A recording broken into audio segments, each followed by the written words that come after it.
Bonjour amis, je veux vous parler de la voiture Mercedes Vito W638. Outre les nouveaux moteurs diesel à injection directe, CDI, de subtiles modifications stylistiques ont été introduites, se limitant au remplacement des clignotants orange par des clignotants blancs. La première génération de Vito a été produite jusqu'en 2003, date à laquelle son successeur est apparu sur le marché. La voiture a été rappelée à 2 reprises dans des centres de service agréés. En 1998 en raison de problèmes de pneus, et en 2000, lorsqu'un frein auxiliaire défectueux a été réparé. Comme dans le cas du Mercedes Vito 2 Viano W639, trouver un modèle avec un moteur à essence sur le marché des voitures d'occasion n'est pas un défi. Il est vrai que les moteurs alimentés par un carburant plus raffiné causeront certainement beaucoup moins de problèmes de fonctionnement à leurs propriétaires, mais au prix d'une consommation de carburant nettement plus élevée. Personne n'acceptera jamais cette affirmation en utilisant une telle voiture à des fins utilitaires au travail. Vous n'avez donc le choix qu'entre 2 moteurs diesel. Lequel est le plus performant? Certainement pas le moteur 2,3 litres, qui non seulement connaît souvent des pannes du système d'injection, mais aussi des cas de défaillance prématurée de la courroie trapézoïdale et même de grillage du joint de culasse.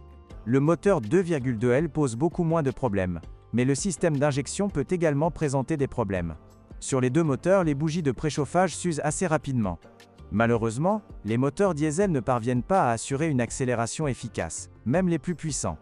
Quelle que soit la version, sur le Mercedes Vito W628, la transmission est toujours transmise aux roues avant.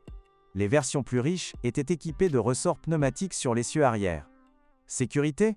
Le véhicule n'a pas participé au crash test Euro NCAP, mais compte tenu de la forte corrosion de la plupart des exemplaires, le Mercedes Vito W638 ne garantit certainement pas un niveau de sécurité élevé. Outre la version standard, une version confortable pour passagers était également proposée. Si vous êtes un tant soit peu intéressé par l'automobile, voire pas du tout, mais que vous souhaitez acheter un Mercedes Vito W638, vous avez probablement entendu parler du principal défaut de ce modèle, la faible protection de sa structure contre la corrosion. Le minerai est omniprésent ici. Les premières cloques se forment généralement sur les bords inférieurs des portières, le capot et le couvercle du coffre. Avant de choisir un modèle spécifique, il est conseillé d'examiner attentivement les seuils de porte, le plancher, et même, si possible, de plier les joints de portière. Si la voiture est exempte de rouille, elle a probablement bénéficié de travaux de carrosserie. La plupart du temps, ceux-ci ont été effectués rapidement, juste pour que la voiture soit belle avant la vente. Soyez prudents. Les NT-Yannoz. Il existe également des problèmes électroniques. Sur les modèles diesel, le relais de préchauffage tombe en panne.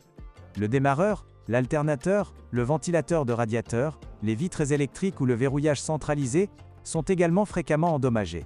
Le thermostat est un autre composant à remplacer. La climatisation et le chauffage peuvent également présenter des problèmes de fonctionnement. Les biellettes et les joints de transmission de la boîte de vitesse peuvent également manquer de fiabilité. Avant l'achat, vérifiez le fonctionnement des portes coulissantes latérales, qui ont tendance à se bloquer à cause de guides endommagés. Le boîtier de direction, peu résistant, prend du jeu assez rapidement.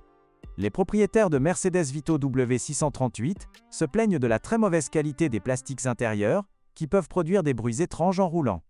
Le Mercedes Vito W638 est un candidat potentiel pour un entrepreneur à la recherche d'un fourgon de livraison à un prix raisonnable. Malheureusement, dans bien des cas, un prix d'achat bas ne signifie pas forcément un fonctionnement économique. Le prix de certaines pièces peut coûter une fortune, même si, heureusement, il existe des alternatives moins chères sur le marché. Cependant, cela ne s'applique pas à tous les composants. Si vous tombez sur un exemplaire très rouillé, sa réparation pourrait ne pas être rentable. Le principal atout du Vito réside avant tout dans son habitabilité exceptionnelle.